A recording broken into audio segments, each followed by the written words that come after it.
Hello, this is Juanita James, President and CEO of Fairfield County's Community Foundation. Thank you for joining us today and welcome. Throughout 2018, we're pleased to host a series of community conversation webinars to spark discussions about topics and issues impacting Fairfield County. For over 25 years, Fairfield County's Community Foundation has been working to ensure that every individual in our region has the opportunity to thrive. To create lasting change in Fairfield County, we bring together bright minds, bold leaders, and trusted resources. As a philanthropic advisor, FCCF manages to close to 600 charitable funds. As a grant maker, we've provided over $200 million in support of the nonprofit sector. And as a community partner, we unite people and resources to address closing the opportunity gap across the 23 towns and cities in Fairfield County. We can't do this work without the support of all our partners, donors, nonprofits, elected officials, and other philanthropic organizations. And we invite you to join us for some more special events we have coming up. March 1st is Giving Day, our region's biggest day of philanthropy. Visit fcgives.org for all the details and to donate to your favorite causes. On April 5th at the Greenwich Hyatt, we have our Fun for Women and Girls annual luncheon featuring keynote speaker Billie Jean King. Tickets are now on sale and are going quickly. And May 31st is Fairfield County's Community Foundation Advocacy Day at Grace Farms. And now, I'm pleased to introduce our host for today's session, R.J. Mercedes, the head of our Center for Nonprofit Excellence. Thanks, Juanita. Good afternoon, all, and thank you again for joining us. I'm just looking at the list of attendees, and we have a really great mix of folks that are on, including nonprofit staff and board members, funders, municipal employees, and more. I'm extremely honored to be joined by Alvin Chang. I've been selfishly following his work for years now, including time he spent locally with the Connecticut Mirror. He now covers policy and politics as a senior reporter at Vox.com. His work primarily focuses on how small decisions accrue into invisible problems like segregation, discrimination, and dehumanization. So he aims to make those things visible and to teach readers using data and evidence. And for those of you who may not be familiar with Vox already, it's a broad-reaching news website that creatively makes use of explanatory journalism. By using things like graphics and videos and charts, explanatory journalism can be especially helpful in explaining complicated matters of politics or policy. And I'm definitely one of those. So Alvin, thank you for joining us today. Yeah, thanks so much for having me. All right, so before we get started, I want to take care of some housekeeping. We do want this to be an interactive discussion, so we invite you to submit questions in the question box that you should find on the right-hand side of your screen. Please contribute your questions at any time. If you don't see that question box, just click on the small arrow in the top right hand of your corner of your screen. We do have a few questions to kick it off, but again, submit your questions anytime and we'll save a couple minutes at the end to answer them. So let's get going. Alvin, you've written about concentrated poverty a bit, but you seem to focus a lot on history. Can you talk a bit about why that is? Yeah, so I guess first we should kind of talk a little bit about what concentrated poverty is. It's just a fancy way of saying poor neighborhood. When a certain portion of people in your neighborhood live in poverty, then we say you're living in concentrated poverty. And the reason we kind of talk about it this way is because the research tells us that concentrated poverty affects virtually everything from your life. And this kind of gives us a framework to think about solutions. It's really easy to kind of think about how an individual family might struggle if they don't have enough money or resources and how they're going to have poor outcomes. But it's really hard, I think, to think about how a surrounding environment affects their outcomes and affects the outcomes of kind of an entire neighborhood. So I guess kind of coming back to your question about why I talk a lot about history, and a huge portion of my pieces focus on kind of succinctly summing up the history of how we got here. I think we need a kind of a shared history in order to think about solutions. Ultimately, the story here is that America has a socially engineered society that put a lot of people in the same area to prevent them from accruing wealth based on the color of their skin, and basically created a different experience for a subset of Americans. So I think kind of understanding how we got here helps us engage with the problems without feeling like we're just kind of spitballing without any grounding. So there's a slide up here where I kind of use the starting point of this famous story in Detroit, where there was a white developer who wanted to build basically a little subdivision, and he wanted to build next to a black neighborhood. And the federal government said, actually, we're not going to back your loan if you want to build over here, because it's too close to an inharmonious group. And of course, we know inharmonious group means black people. And so he built this wall, this massive wall that would go between the black neighborhood and where he wants to build. And the federal government came back and said, okay, we'll back that loan. It's kind of this like visceral reminder that this isn't, these are about individual decisions that kind of accrued into a large scale problem. It's not about, some broad idea of government. It's about individual humans making these decisions. RJ, can we go to the next slide here? Sure.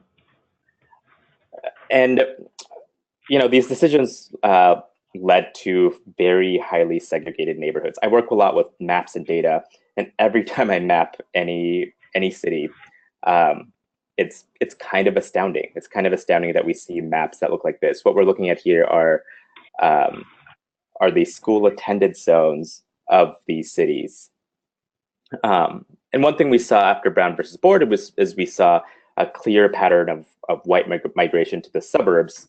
And when federal desegregation plans kicked in, white families kind of, in anticipation of them, started migrating to these suburbs ahead of time. So we kind of created this underlying geography that allowed for a massively segregated geography split along racial lines with massively stratified wealth in place after place, as we see here.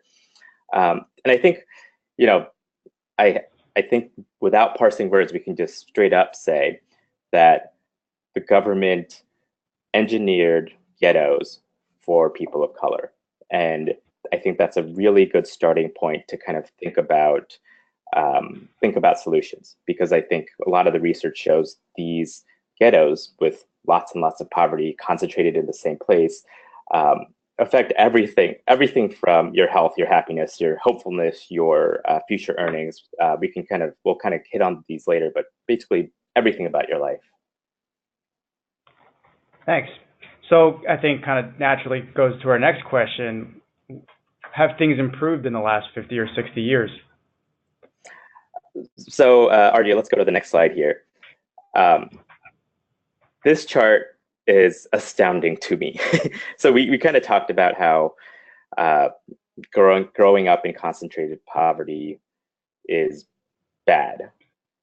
But we like to think that things have gotten better since the Civil Rights Movement. Things have gotten better since the Fair Housing Act. But this chart shows otherwise. It shows that from essentially the era of the Civil Rights Movement to essentially the era of kids who are going to college this year, the number of kids who grow up in higher medium poverty neighborhoods has actually gotten worse. And it's gotten worse for both Black and white kids, but that number was astoundingly high already for Black children.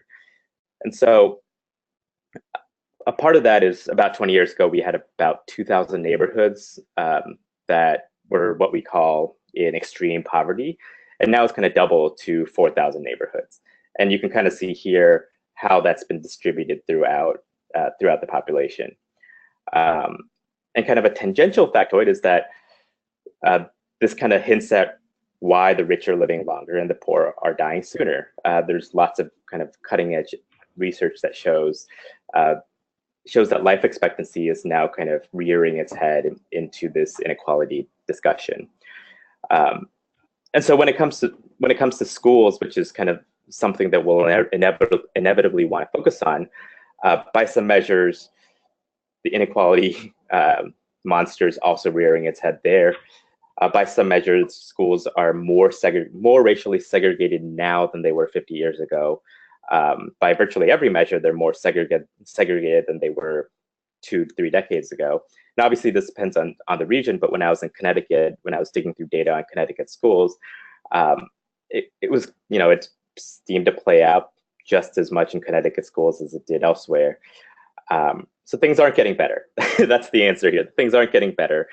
And we really need to understand what measures to look at here, because I think if we look at measures like concentrated poverty, which have shown high correlations to outcomes, then we can kind of think about solutions with that framework versus just looking at individuals and saying, oh, we need to pour resources to poor individuals. Mm-hmm. And you just mentioned that concentrated poverty and that it affects everything about our lives. Can you talk a little bit more about that? Yeah, so there's a growing body of research showing just how encompassing this is. So I'll kind of go through these with topic by topic. So on the economic front, the federal government in the 90s conducted this experiment essentially called Moving to Opportunity. They took about 4,500 families, and they had this, and these families were from poor neighborhoods. And they had this opportunity to see how they would fare if they were assigned to 3 separate neighborhoods. So a third of the families were assigned to live in public housing or stay in public housing. Another third were given vouchers to live anywhere they wanted, and others were given vouchers to live in wealthier neighborhoods. And for the longest time, a lot of the researchers said, "Oh, we don't really see a difference in outcomes." But recently, this researcher named Raj Chetty found that those who moved to a nicer neighborhood, or children who moved to a better neighborhood, they earned significantly more than those who stayed or went elsewhere. And what was really interesting about the Chetty data was that it showed that the longer they lived in these wealthier neighborhoods, the more their future earnings increased. So it was kind of a new framework in thinking about concentrated poverty, and not just as like a thing you're exposed to one time and it'll affect you a certain way, or a thing you're exposed to for half your life. It's kind of showing that it's basically like pollution, where if you stand in an area with bad air and start breathing it in, the longer you breathe it in, the worse it is. The longer you don't breathe it in, the better it is. So that's kind of on the economic front. On the psychological front, there's some really cutting edge research by this guy named Pat Sharkey from NYU, and my favorite kind of point is he showed that kids who were raised by a mother who grew up in a middle class neighborhood had higher IQs than those who grew up in a poor neighborhood, or those who had mothers who grew up in a poor neighborhood. Essentially, what it's saying is, if you grow up in a poor neighborhood with concentrated poverty, your children are going to be affected.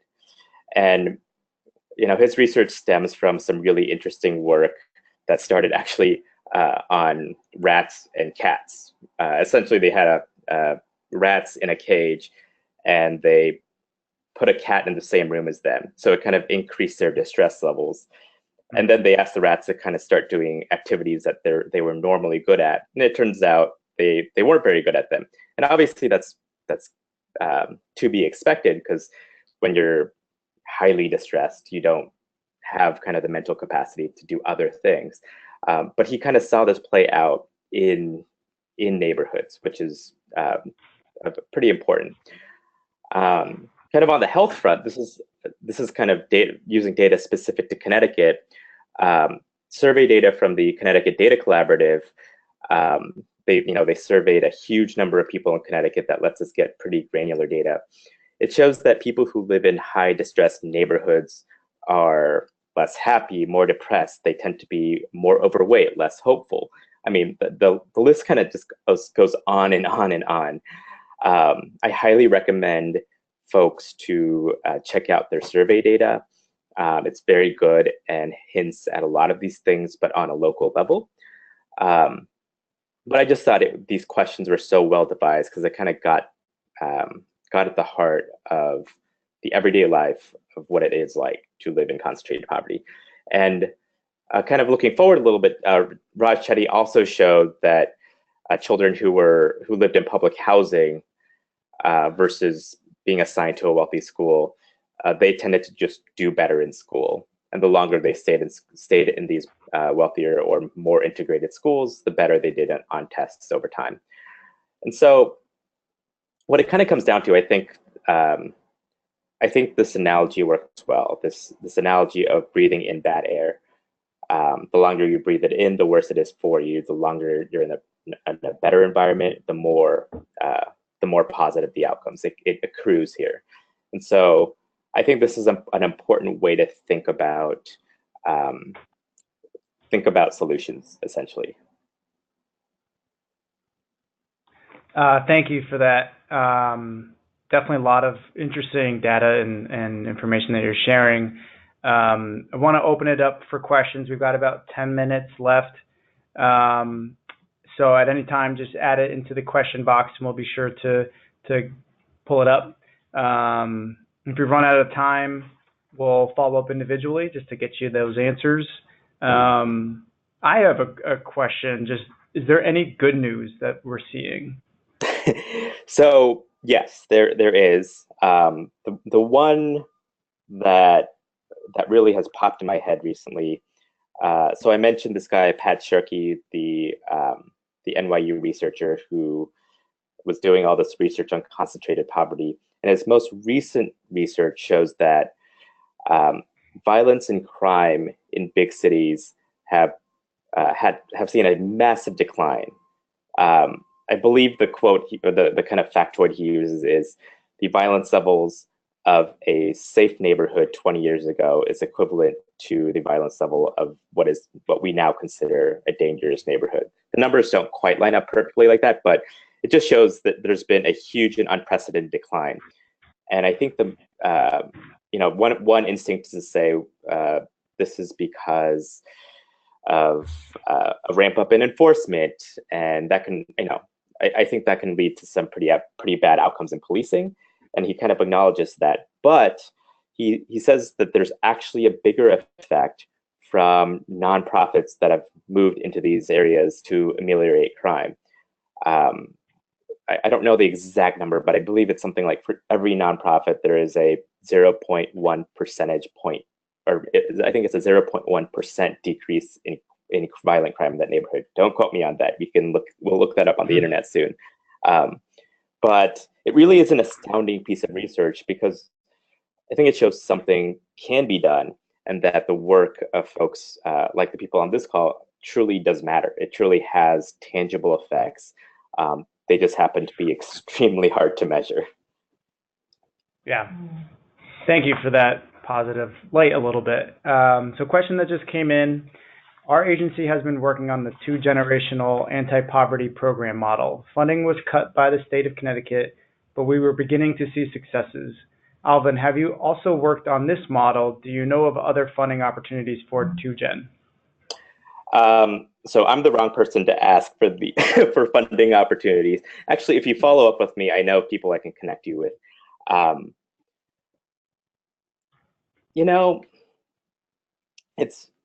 It's something. I always like to think of these questions, and then we get this awkward pause for me. So I apologize.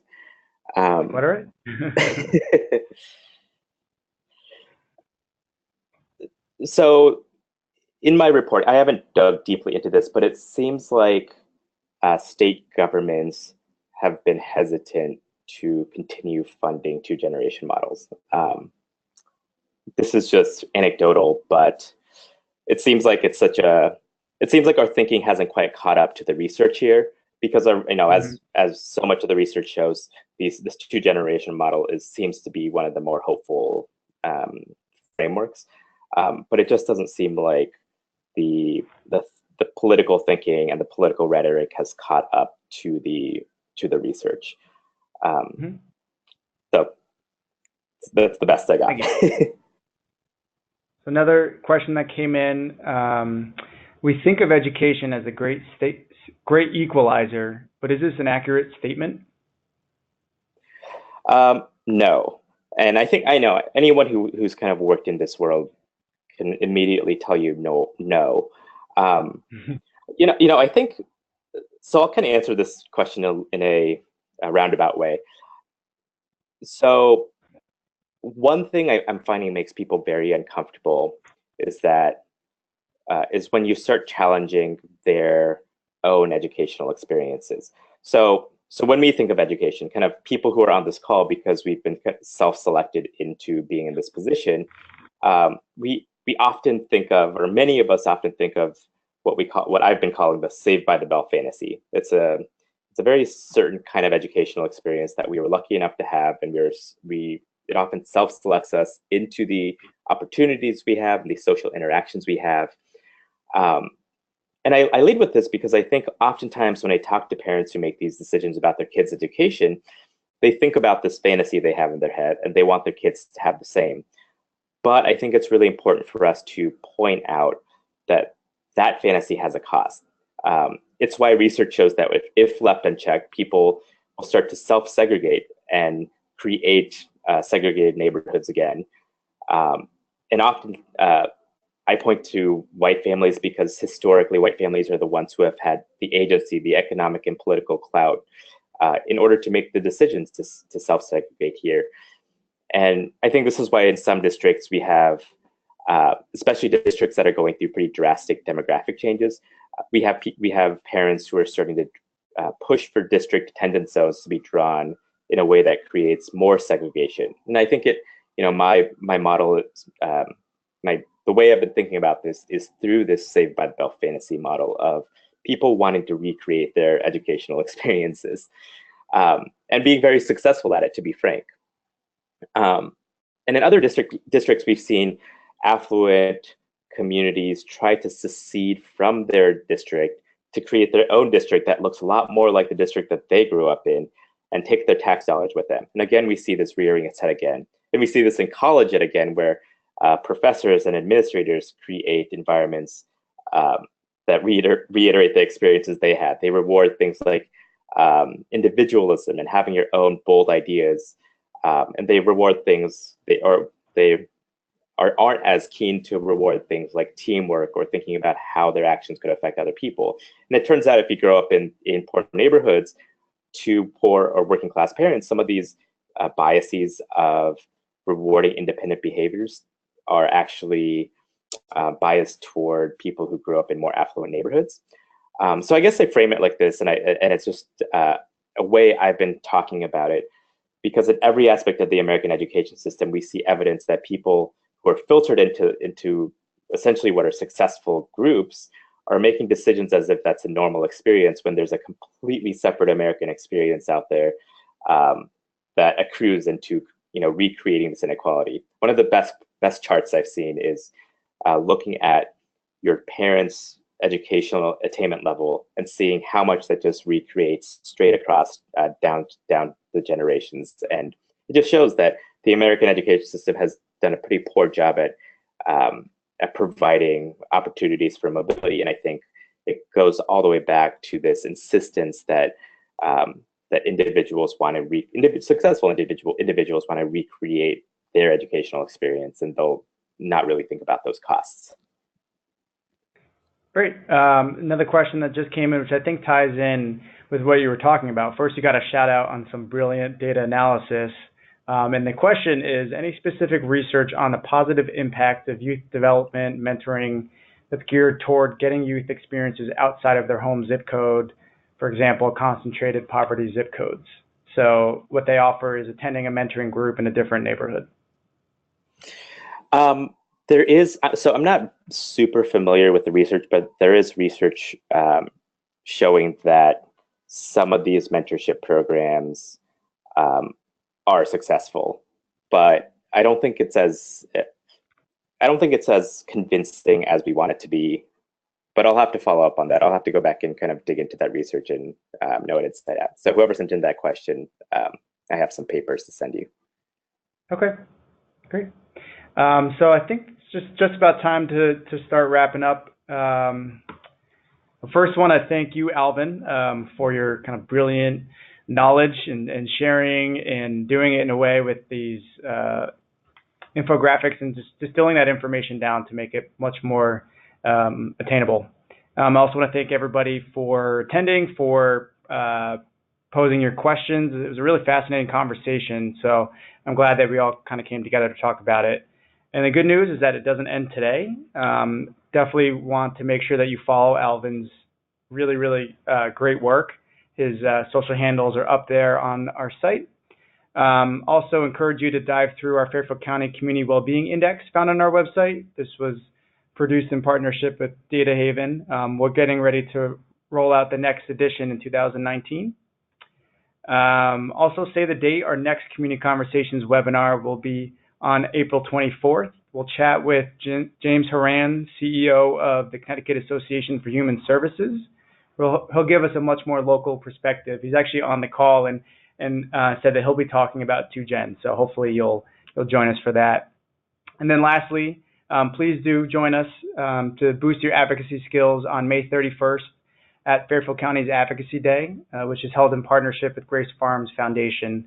Registration will be opening in a few weeks on our website, so stay tuned. So thank you again for joining us. Have a great afternoon, and we look forward to hosting more conversations like these going forward.